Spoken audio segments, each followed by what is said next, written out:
好撚貴，正。今日係同老婆嘅8週年日子啊，俾個驚喜仔佢。唔知佢收到會點咧？我好少送花俾佢，對上一次咧係求婚嘅時候送過花俾佢，但係今年我想俾個儀式感佢。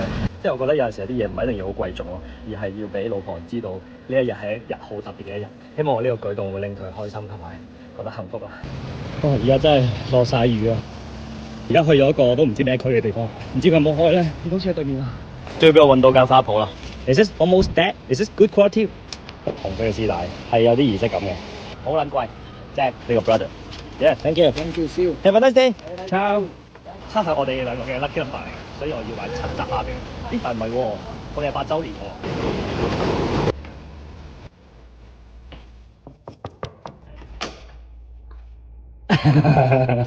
咁我周年快樂，開埋門添啊！8週年快樂！哎呦哎呦哎呦哎呦！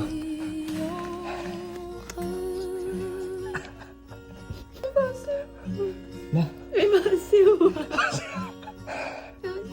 辛苦8年啊嘛，喂，超亂嘅，咁超亂。我開心唔係因為我中意收花，你好似第一次送花俾我。食車啊你！我求婚啊，送個花俾我，你同我撞到咁長啊！